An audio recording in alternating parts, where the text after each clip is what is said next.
Muito bem, então vamos orar e começar a nossa aula nesta noite, no nome de Jesus. Pai, eu quero te glorificar neste momento, obrigado por nos dar esse recurso que em momentos como esse podemos usar e continuar em contato com a Tua Palavra, estudando a Tua Palavra, Senhor, aprendendo mais de Ti e crescendo no conhecimento do Senhor. Abençoe os Teus filhos que estão agora online para esta classe, para estudar e para crescer em conhecimento. Abre a nossa mente, expande o nosso entendimento, para a glória do Teu nome. Amém e amém. Bom, qualquer pergunta os irmãos mandem por aqui e eu vou ter o prazer de poder responder. Então vamos começar, vamos logo para a página 79 da nossa apostila e nós vamos então começar já na introdução aqui. E a apostila está bem completa e qualquer coisa que tiver que adicionar, a gente adiciona durante os comentários, tá bom? Então vamos lá, Evangelho segundo João, ou o Evangelho segundo João é ímpar entre os 4 evangelhos. Enquanto os evangelhos sinópticos se ocupam mais com o ministério de Jesus na Galileia, o evangelista João se caracteriza pelo relato em torno do ministério de Jesus na Judéia e revela mais a fundo o mistério da sua pessoa. O autor identifica-se como o discípulo a quem Jesus amava.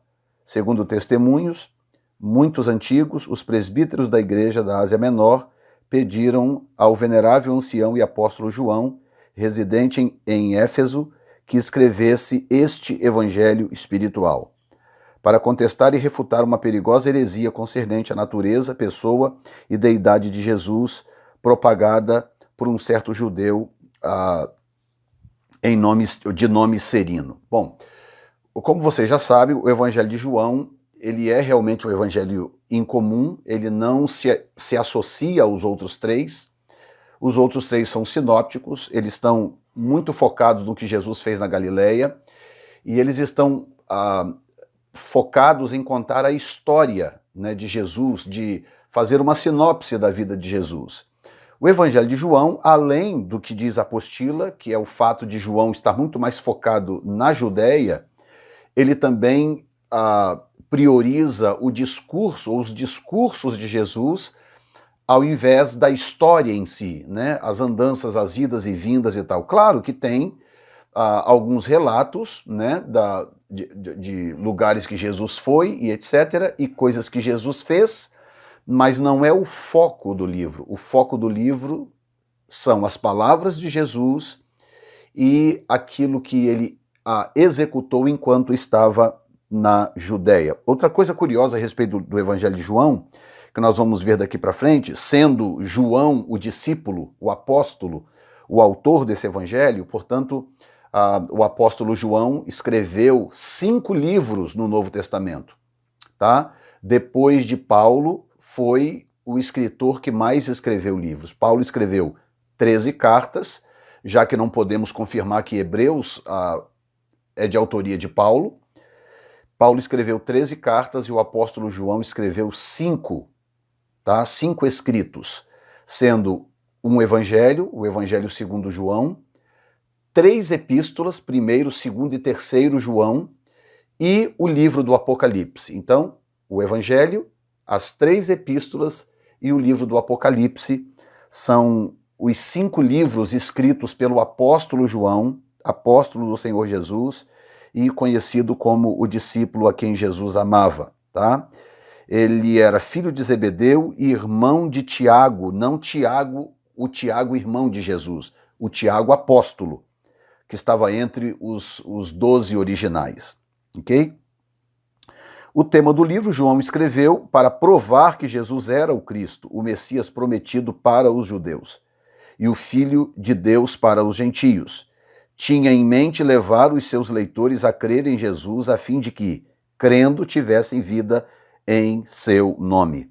A palavra-chave é crer. Encontra-se em suas diversas formas quase 100 vezes no livro. O tema do Evangelho de João é a divindade de Jesus Cristo. Sendo assim, faz sentido que João não tenha se preocupado, por exemplo, com genealogia. João não apresenta nenhuma genealogia, como Mateus e como Lucas. Mateus precisa apresentar uma genealogia porque ele está anunciando a chegada de um rei. Lucas precisa apresentar uma genealogia porque ele está apresentando a vida de um homem perfeito. Agora, Marcos fala de um servo, para que genealogia? E João fala de Deus, o Senhor, o Filho de Deus, o Eterno, que também não tem necessidade de apresentar genealogia por causa da característica do livro. Outra coisa interessante a respeito do livro de João, que tem muito a ver também com a epístola de Paulo aos Efésios, que os especialistas, estudiosos de Novo Testamento, dizem que há características no livro de João, bem como no livro de Efésios, que precede o livro do Gênesis. Então, eles alegam que, teologicamente falando, algumas informações, como por exemplo o início do livro de João, no princípio era o verbo estava com Deus e o verbo era Deus. Todas as coisas foram feitas por ele, sem ele nada do que foi feito se fez. Essas informações são pré-Gênesis, então aquilo que o Gênesis não dá, não informa, o Evangelho de João, no seu começo, informa. Sem falar o restante do livro, que foca muito categoricamente na divindade de Jesus, sem nenhum problema. João não tem nenhuma dificuldade de atestar ou de afirmar nos seus escritos que trata-se, ou aquele homem se trata de um homem especial, um homem que na verdade era pré-existente, é pré-existente, e que, portanto, ele é definitivamente o Filho de Deus e, portanto, Deus, né, na segunda pessoa da Santíssima Trindade. Seguindo na apostila ainda, a página 81, nós temos a natureza do verbo vivo, capítulo 1, versículos de 1 a 14. Basicamente, eu já introduzi o assunto. João inicia seu maravilhoso registro com Jesus Cristo antes da sua encarnação. Deus não mandou o seu Filho ao mundo para que ele se tornasse seu filho, porque ele é o Filho eterno. Ele já existia, ele é pré-existente. Comparando os primeiros versículos de João com os outros 3 evangelhos, vemos como é diferente o início e como é elevado o tema. Omitindo o nascimento de Jesus, João começa com o livro de Gênesis. Na verdade, pré-Gênesis, como eu já mostrei para vocês. Jesus é apresentado como o Filho de Deus. Nosso Senhor não teve princípio, ele é o princípio. Ele é eterno. Cristo era antes de todas as coisas, por conseguinte, não é parte da criação, ele é o Criador. Sem ele, nada do que foi feito se fez, né? Diz o escritor, o apóstolo João. O verbo estava com Deus. Esta é uma pessoa da divindade, é chamado o verbo. Então, algumas pessoas aqui têm uma certa dificuldade de entender isto, primeiro porque são coisas eternas, não é? Eu gravei hoje, por exemplo, no vídeo do jejum de hoje, eu gravei falando sobre aquilo que Paulo menciona no capítulo 3 de Efésios, versículo 19, quando Paulo mostra que a revelação de Deus ao homem é quadridimensional. Como eu falei com vocês há pouco tempo atrás na aula passada, a revelação de Deus ao homem é quadridimensional. Por quê? Porque Deus habita na 4ª dimensão. Mas como que nós podemos entender tal coisa? Como que nós podemos ter esta percepção que Paulo chama de revelação do mistério de Cristo? Paulo entendia porque ele alcançou por revelação, não é? Então, essa questão aqui do verbo ser Cristo nos deixa um pouco pensativo. A nossa mente teológica, ela consegue explicar ou entender isso em parte. Por quê? Porque é quadridimensional. Então, por exemplo, eu estou falando aqui com vocês, da minha boca está saindo verbo, né? Está saindo palavras. Porque a palavra verbo aqui, além de significar realmente verbo, ou seja, ação, né? Porque o verbo, na gramática, ele é o agente da ação, né? Então, além de significar isso, ele significa também palavra em si. Ele é o logos, a palavra como um todo. Então, o que acontece é que, ao falar, Jefferson Neto aqui, ao abrir a boca e falar, essas palavras que saem da minha boca, elas não são uma entidade em si mesmas. Elas não são. Elas são palavras. Elas têm poder porque elas podem edificar, elas podem machucar, elas podem abençoar, elas podem amaldiçoar, mas elas são palavras. Por isso que nós temos dificuldade de entender, porque no caso de Deus é diferente. Quando Deus abria a boca para falar, lá no Gênesis, por exemplo, e disse Deus, haja luz, e disse Deus, haja isso, haja aquilo, quando Deus falava, a palavra que era pronunciada, ela era e é uma entidade em si mesma, que é o que nós conhecemos hoje como o Senhor Jesus Cristo. Então não eram apenas palavras, sonidos, né, letras combinadas para formar um vocábulo ou um sonido. Não. A palavra que saía da boca de Deus era e é uma entidade, uma pessoa. Por isso que é tão complicado para nós entendermos isto desta forma, porque isto é quadridimensional e nós não conseguimos entender no universo tridimensional como que palavras podem ser também uma pessoa, podem ser uma entidade em si mesmas, né? Ele veio para proclamar Deus, assim como as palavras expressam o pensamento, assim Cristo exprime Deus. As palavras revelam o coração e a mente.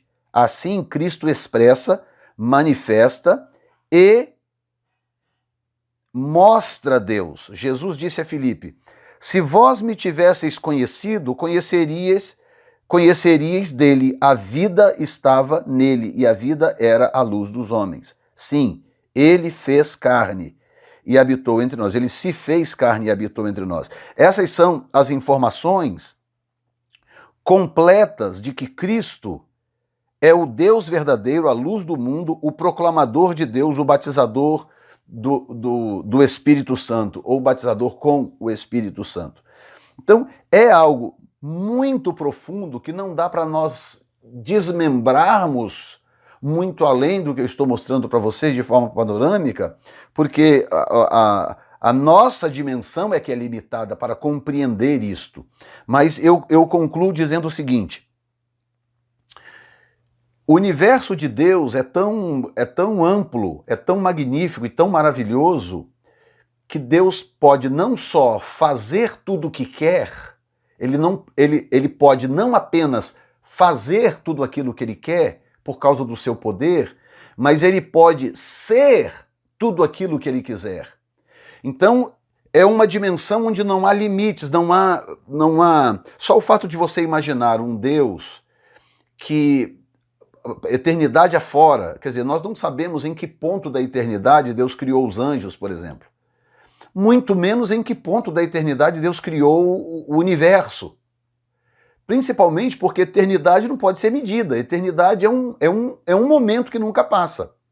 Então agora você imagina que todo o tempo vai passar, toda a história será consumada, não é? O planeta Terra será reformulado, novo céu, nova terra, como diz o Apocalipse, e depois nós vamos continuar congelado no tempo e no espaço, que é força de expressão, logicamente, nós vamos ficar congelados no tempo e no espaço num momento que nunca passará.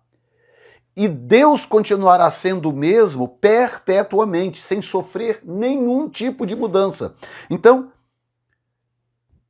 como que isso é complicado para a nossa mente, que João conseguiu passar com palavras tão com palavras tão profundas, tão simples e tão profundas ao mesmo tempo?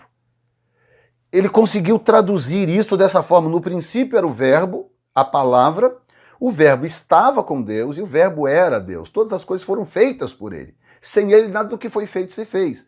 Isso vai passar eternidade afora, ele vai continuar sendo rigorosamente o mesmo. Uma fonte de poder que nunca poderá se esgotar. Então, por exemplo, a palavra diz que ele sustenta todas as coisas pela palavra do seu poder. Né? Se não me falha a memória, Hebreus, né, capítulo 1. Ele sustenta todas as coisas pela palavra do seu poder. Então o Pai, juntamente com o seu Espírito, que eles fazem? A palavra deles é tão poderosa, e essa palavra tem nome, se chama Jesus Cristo, que apenas com a palavra do poder eles sustentam todas as coisas que estão aí.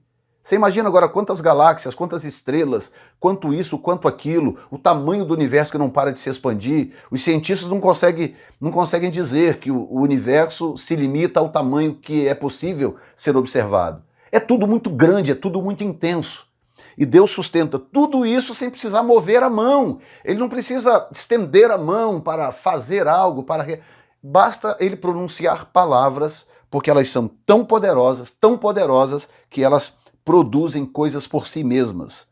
Não sei se isso está claro para vocês, mas talvez essa seja a melhor introdução para compreender um pouco do que João estava tentando expressar. Então agora eu quero que você imagina se um texto como esse não fosse inspirado, se alguém tentar escrever alguma coisa para poder falar sobre esse personagem único na história da raça humana, chamado Jesus Cristo, Yeshua HaMashiach, Jesus Cristo ungido, o Messias, sem uma inspiração divina, você imagina que missão basicamente impossível. Não teria como fazer algo dessa natureza. Então, João conseguiu por causa do poder da inspiração, tá? A inspiração lhe permitia isto. Continuando na página 82, Jesus Cristo tornou-se o que não era anteriormente, homem. Isso ele não era. Ele era Deus, eterno, permanente, constante, mas ele não era homem. Então ele se tornou aquilo que ele não era, e o verbo se fez carne. Mas não cessou de ser Deus, então a divindade estava lá dentro. Prova textual disto é o que ele fazia. Andava sobre as águas, quer dizer, ele tinha controle sobre os elementos da natureza, sobre as forças da natureza. Tem nada mais forte do que a gravidade. Entre as leis da natureza, a gravidade é a mais dominante. Ele dominava a gravidade. Ninguém anda sobre as águas se não tiver domínio sobre a gravidade. O que prova que se ele quisesse voar, ele voaria. Se Jesus quisesse voar, ele voaria sem nenhum problema. Nenhum problema. Porque ele andou sobre as águas. Andar sobre as águas e voar é a mesma coisa. Ou seja, ele tinha total controle sobre as forças da natureza. Quem mais pode fazer isso senão Deus? Só Deus pode fazer algo assim. Por exemplo, ele tinha poder sobre os elementos, ele transformava água em vinho. Ele fazia com que as moléculas do pão se multiplicassem por si mesmas. Multiplicou o pão. E não multiplicou numa quantidade questionável, não. Pegou 5 pedaços ou 5 pães inteiros e transformou numa multidão de pão para alimentar 5.000 pessoas, 5.000 homens, fora mulheres e crianças. Então há provas textuais abundantes de que ele era Deus daquele corpo. Pastor, e as curas? Não, as curas em si não eram prova disto, porque outros realizaram coisas dessa natureza. Agora, ninguém nunca andou sobre as águas, ninguém nunca fez coisas como ele fez, falar aos elementos e coisas dessa natureza. Ou seja, é a combinação de fatores, não é só uma coisa ou outra. É uma combinação de fatores que textualmente provam categoricamente que nós não estamos falando de um homem comum.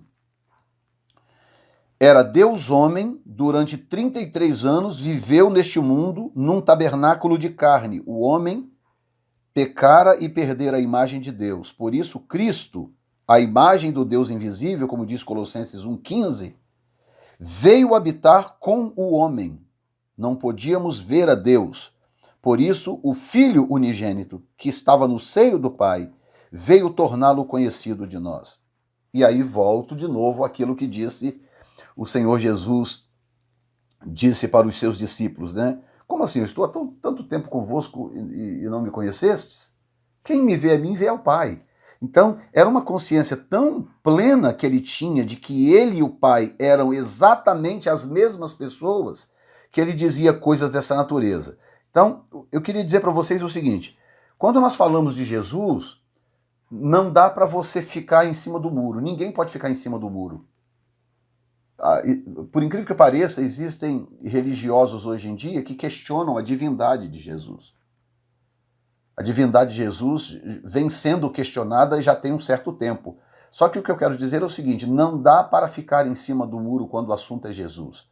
Ou você acredita que Jesus é o Filho de Deus, portanto, tem que ser adorado, tem que ser servido, tem que ser considerado em alta estima como deve ser, ou então você desconsidera que ele é o Filho de Deus, faz como os muçulmanos, não, ele foi apenas um grande profeta que deve ser respeitado, portanto não adorado. Não dá para ficar em cima do muro, tipo, ah não, Jesus realmente era o Filho de Deus, mas tem umas coisas ali que eu não concordo, os evangelhos não sei o quê, e começar a achar defeito, questionar, duvidar de certas coisas nos evangelhos, porque essas duas coisas são antagônicas. Ou eu creio que ele é o Filho de Deus e abraço integralmente o pacote, ou então eu não creio que ele é o Filho de Deus e ponto final. Tá? Do capítulo 1, versículo 15 ao 12, 50, nós temos o ministério público dele. Só que não esqueçamos de que João foca no discurso. Então, toda vez que Jesus estava fazendo alguma coisa, ele também estava falando alguma coisa. E o foco de João era no que ele dizia. Quando João Batista entra, ministério público, quando João Batista entra em cena, começa o grande drama do Evangelho de João. Entre os nascidos de mulher, ninguém apareceu maior do que João Batista, declara Jesus. Ele foi o precursor do Messias. Neste evangelho não aparece nenhuma descrição de João Batista. Até o testemunho de João Batista é diferente no evangelho de João. Em Mateus ele fala do reino vindouro. Em Lucas, prega o arrependimento. Em João, ele dá testemunho da luz. Agora, não é encantador, gente, como que esses escritores conseguiram focar cada um no seu assunto, no seu tema? Ele dá testemunho da luz para que todos creiam, João 1,7. Ele aponta para o Cordeiro de Deus, João 1, 32 a 36. Tudo isso é característico deste evangelho. Então nós temos a luz, né, para que todos crescem, o Cordeiro de Deus, né, e tudo isto é característico do evangelho. Portanto, perdi meu microfone. Um minutinho que eu perdi meu microfone aqui.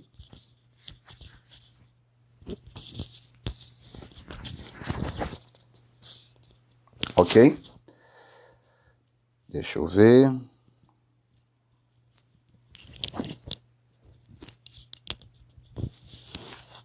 Ok. Muito bem. Aí o assunto continua mostrando que no capítulo 1, versículo 19, uma delegação de judeus e sacerdotes foi enviada a João Batista para perguntar quem ele se considerava ser. Ele disse que não era o Messias, nem mesmo Elias ou qualquer outro profeta de que Moisés falou, mas simplesmente a voz do que clama no deserto. Tem até algo muito interessante aqui, que talvez não dê tempo de ir muito a fundo, que é essa questão da voz profética. A voz profética é diferente do ministério profético. E como faz falta a voz profética em momentos como esse? Por exemplo, que nós estamos vivendo, esse momento mundial que estamos vivendo. Pessoas desesperadas, correndo de um lado para o outro, não sabem o que fazem, crentes apavorados, né?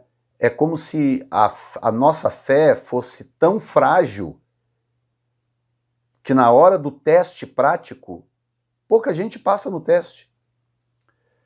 Mas quando as pessoas falam de fé, estão dentro da igreja, cantando e tal, parecem gigantes na fé. Mas quando chega o teste prático, como nós estamos vivendo agora, um momento em que a nossa fé é testada, ou seja, se realmente acreditamos no nosso Deus, de que ele tem de fato o controle de todas as coisas, a gente se perde, a gente se apavora. De um modo geral, não estou dizendo que são todos, mas de um modo geral é isso que nós temos visto por aí.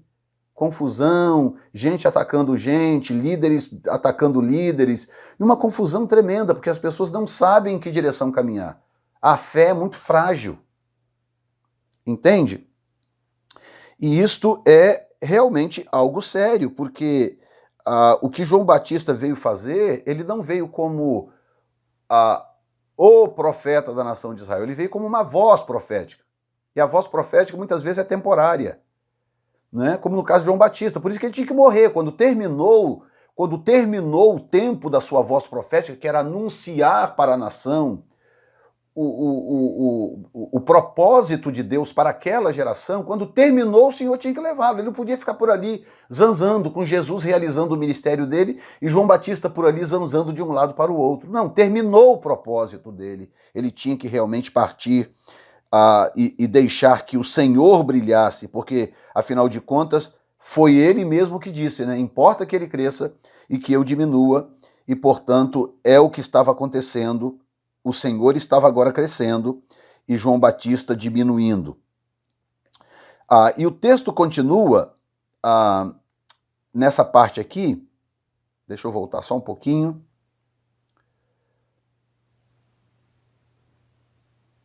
Ok.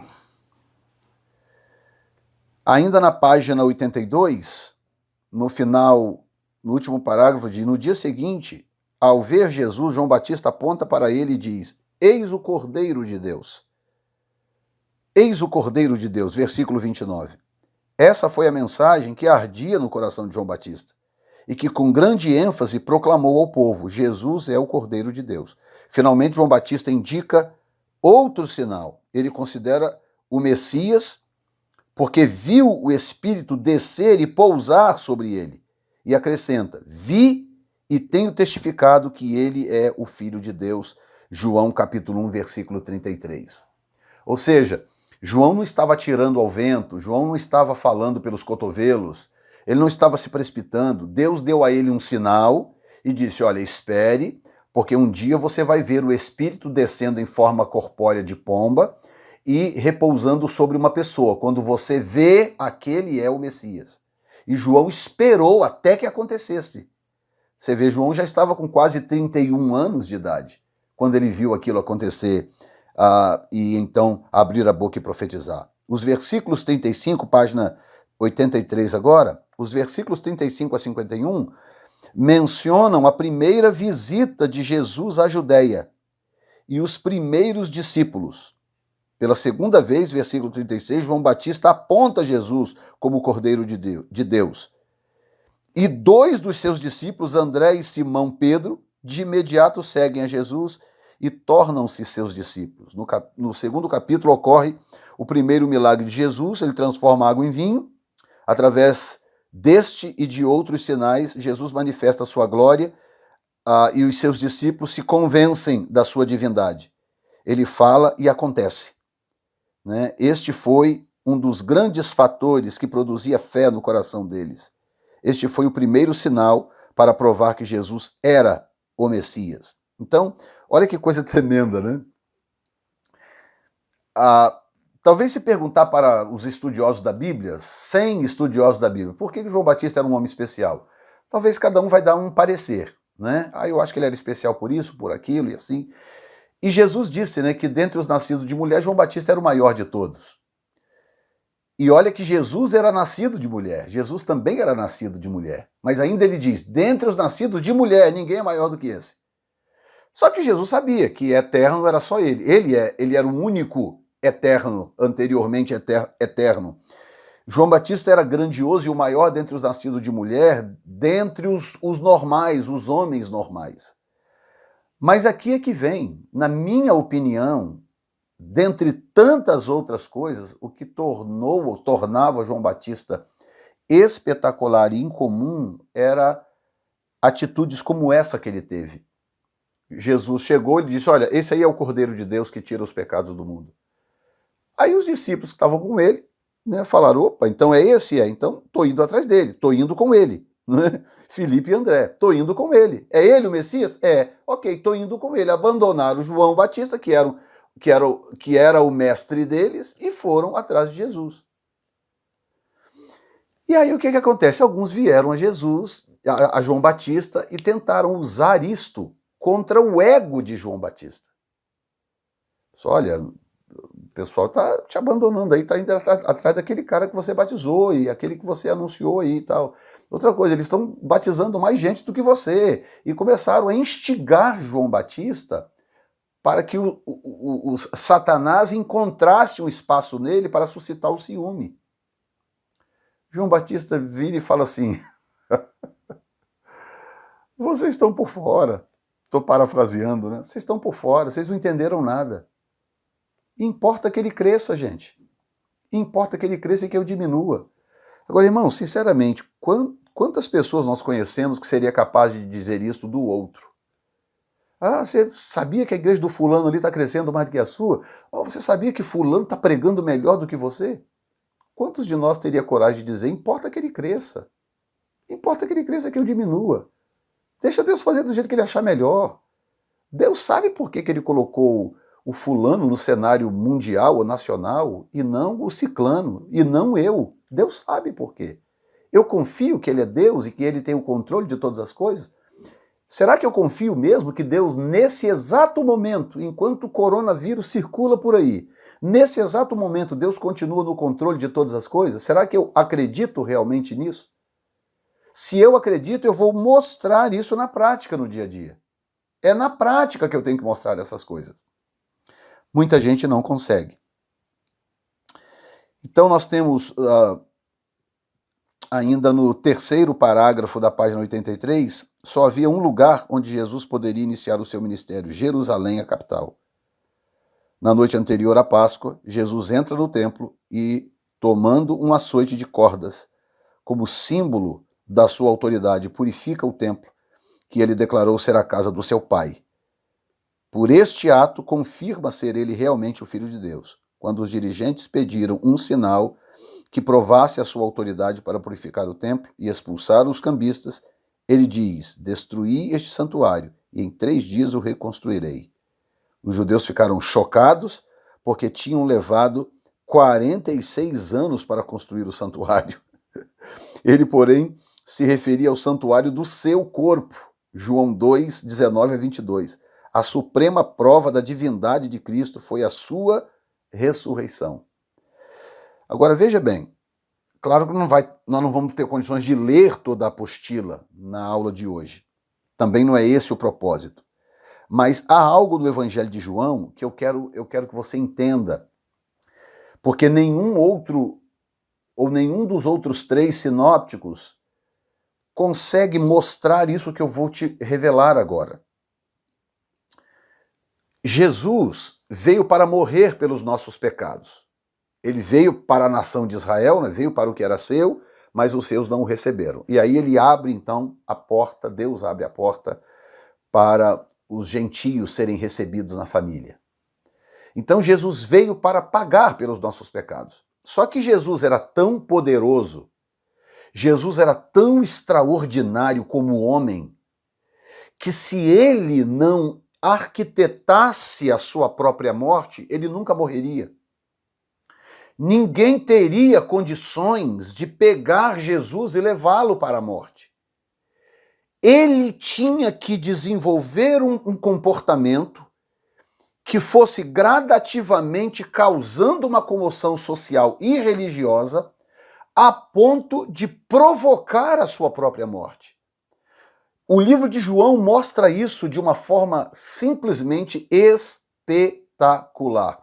Porque como João foca mais no discurso do que nos feitos, o que acontece? O Senhor usa o seu próprio discurso para causar esta comoção que eu estou descrevendo, para mexer com as autoridades religiosas, e ele faz isso de forma dosada para também ele não morrer antes da hora. Porque se ele faz de uma forma muito abrupta, ele morreria antes.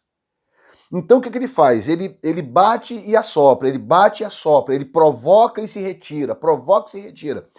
E não só isto, ele também começa a realizar certos milagres propositais que ele sabia que mexeria com a estrutura religiosa. Tanto que isto vai culminar com a ressurreição de Lázaro no capítulo 11. Quando ele espera Lázaro morrer, no capítulo 11, espera Lázaro morrer para então ir lá despertar Lázaro, o que ele fala para os seus discípulos? Diz assim, bom, agora nós podemos ir, porque Lázaro dorme. Ah, senhor, se dorme, tá bem, né? Aí diz o texto, eles não entendiam que Lázaro estava morto. Então ele diz claramente, Lázaro está morto. Ou seja, o que o texto diz? Deixa eu mostrar isso aqui para vocês. Deixa eu pegar aqui a Bíblia em papel, me dá licença.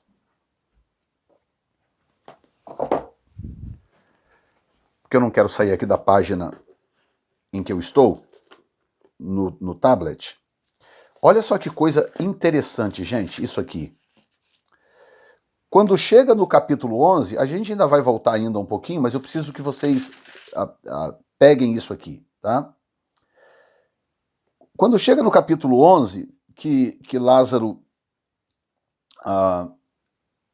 que eles mandam a notícia, né, de que Lázaro morreu, olha bem, aí o que acontece no verso 7 diz, depois disto, disse aos seus discípulos, vamos outra vez para a Judéia. Olha bem. Verso 8, disseram-lhe os discípulos, Rabi, ainda agora os judeus procuravam apedrejar-te, e tornas para lá? O que eles não entendiam é que se ele não fizesse essas coisas, propositalmente, ele não ia morrer nunca. Porque quando ele estava diante de Pilatos lá, você não vai falar nada da sua defesa, você não vai fazer nada por você, ele fala, se eu abrir a boca aqui, o Senhor manda, acho que quatro legiões de anjos aqui, se eu abrir a boca, em outras palavras, eu não posso falar nada em minha defesa, eu não posso falar nada, nem fazer nada, porque se eu fizer, eu estrago tudo. Tá entendendo? Um dia mandaram uns soldados prendê-lo, os soldados foram e voltaram com a mão vazia. Cadê o homem? Ah, a gente chegou lá, ele estava falando, e ele fala com uma autoridade tão grande que a gente não conseguiu fazer nada. Então, em outras palavras, Jesus traduz isso que eu estou dizendo para vocês, ele mesmo traduz isso de uma forma muito interessante, quando ele diz para os seus discípulos, eu dou a minha vida, ninguém a tira de mim. Eu dou a minha vida. Se eu não me engano, João 17, capítulo 17, se não me falha a memória. Eu dou a minha vida. Ninguém a tira de mim, porque ninguém poderia tirar dele. nem se o Sinédrio inteiro, com todo o exército romano, decidir, não, nós decidimos, nós vamos matá-lo hoje. Não conseguiriam. Porque ele era extraordinário demais, ele era fantástico demais, ele era poderoso demais para isso. Então, se ele não arquitetasse o plano para que chegasse na época certa, ele então fosse morto, ele nunca seria morto. Aí, olha bem, o senhor vai de novo para a Judéia, fazer o que ela, se o pessoal estava tentando te apedrejar. Jesus respondeu, não há 12 horas no dia? Verso 9, né? 11, 9. Se alguém andar de dia, não tropeça, porque vê a luz do mundo. Mas se andar de noite, tropeça, porque nele não há luz. Eles não entendiam bulhufas do que Jesus estava dizendo. O que Jesus estava dizendo nas entrelinhas, basicamente é o seguinte, a coisa está sob o meu controle. Eu sei que horas devo andar, eu sei que horas não devo andar. Eu sei aonde devo ir, sei aonde não devo ir. Para que a coisa termine do jeito que eu preciso que termine. É isso que ele está dizendo. Tá? Assim falou e depois disse-lhes, Lázaro, nosso amigo, dorme, mas vou despertá-lo do sono. Verso 12, disseram, pois, os seus discípulos, Senhor, se dorme, está salvo. Como é que Jesus aguentava esses caras, né? Senhor, se dorme, está salvo. Mas Jesus dizia isto da sua morte. Eles, porém, cuidavam que falava do repouso do sono. Então Jesus disse-lhes claramente, verso 14, Lázaro está morto. Ou seja, está claro para vocês ou não de que Jesus fazia propositalmente para causar a comoção devida naquele momento. Tanto que, quando acontece o grande milagre, olha bem, olha isso aqui.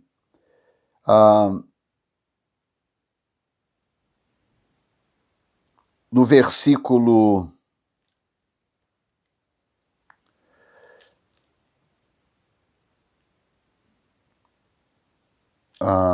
Ok, versículo 46, olha bem. Mas alguns deles foram, 11:46, foram ter com os fariseus e disseram-lhes o que Jesus tinha feito. Isso os judeus, fariseus que estavam lá. Depois os principais dos sacerdotes e os fariseus formaram conselho e diziam: que faremos? Portanto, este homem faz muitos sinais. Olha bem, se o deixamos assim, todos crerão nele.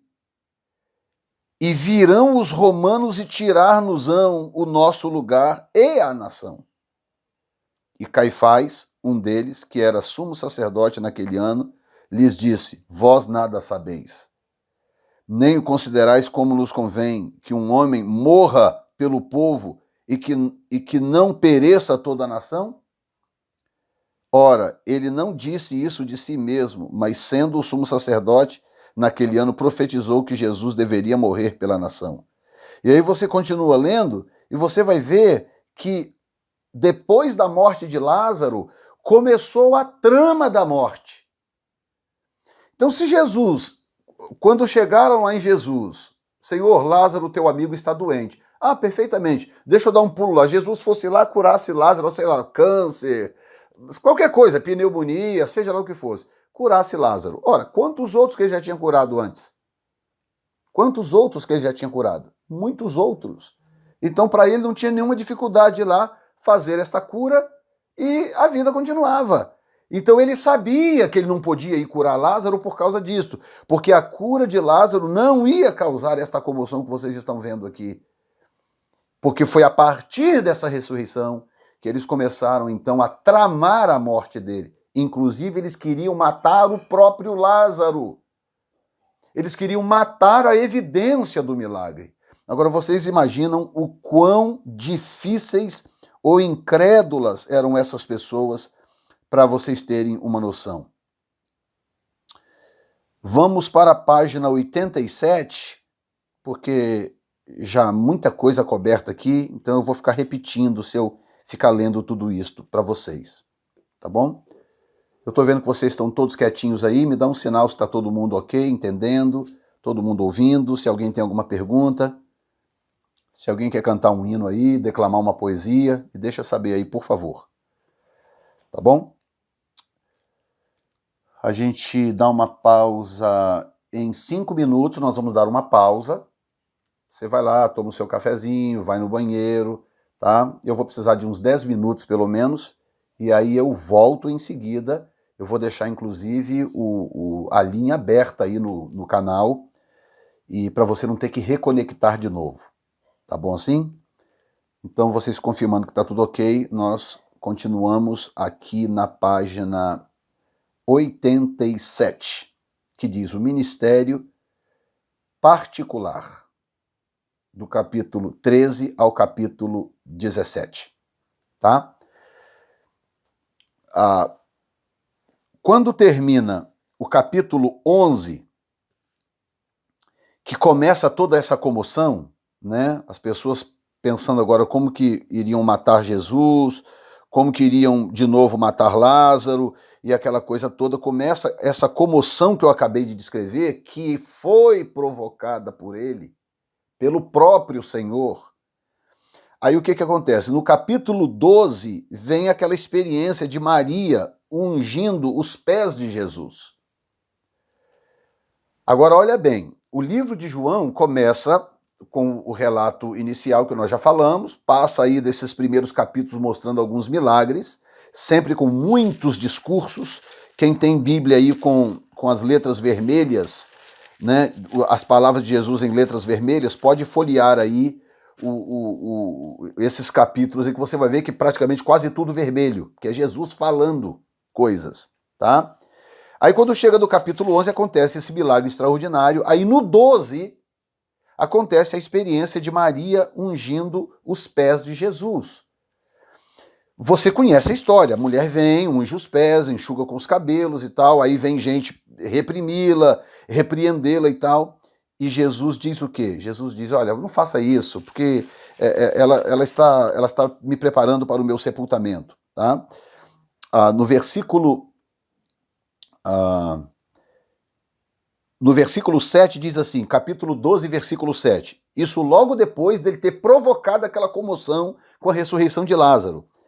12, 7. Disse, pois, Jesus, deixai-a, para o dia da minha sepultura guardou isto.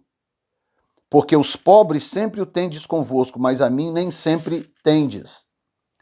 E muita gente dos judeus soube que estava ali e foram, não só por causa de Jesus, mas também para ver a Lázaro, a quem ressuscitara dos mortos. E os principais dos sacerdotes tomaram deliberação para matar também a Lázaro. Porque muitos dos judeus, por causa dele, iam e criam em Jesus. Então você acha que isso foi acidental? Jesus foi lá, ressuscitou e começou a acontecer. Não, isso foi arquitetado. Jesus arquitetou tudo isto, porque era a única forma de acontecer, era assim. Aí, nesse ponto, logo depois que ele ressuscita Lázaro, o que ele faz? Ele anuncia em alto e bom som a sua morte e a sua sepultura. Ou seja, ele sabia que tinha funcionado. Ele sabia que aquele milagre ia desencadear a sua morte. Então a mulher vem, faz aquele ato de adoração, ele vai e libera sobre aquela mulher uma palavra, o pessoal vem em cima, começa a cobrar, mas é dinheiro demais, é dinheiro demais. Porque o alabastro, ele era, ele era hermeticamente fechado, não tinha como abrir e derramar uma gota. Ele era hermeticamente fechado, tinha que quebrar, quando quebrava, ele derramava inteiro, não é? E por isso que era muito caro, era muito caro. E tem os que dizem que era um tipo de perfume que nem se fabricava em Israel, vinha da região hoje seria o Líbano. Então era muito caro. Então aquela mulher vai, faz aquilo, derrama aos pés de Jesus, começa a enxugar com os cabelos. Aí o pessoal, meu Deus, para que esse desperdício todo? Podia vender e ajudar os pobres. Que na verdade não era vontade de ajudar pobre coisíssima nenhuma, eles estavam desviando dinheiro. Mas o foco aqui é outro. Aí Jesus fala, gente, deixa ela está me preparando para a minha sepultura. Porque ele sabia muito bem o que ele tinha acabado de fazer e as consequências daquele seu ato, tá bom? Muito bem, nós vamos dar uma pausa agora, vai lá tomar seu cafezinho, vai lá no banheiro e nós voltamos logo em seguida. Eu não vou desligar o link, eu vou deixar o link aí na pausa e aí nós continuamos logo em seguida em nome do Senhor, tá bom?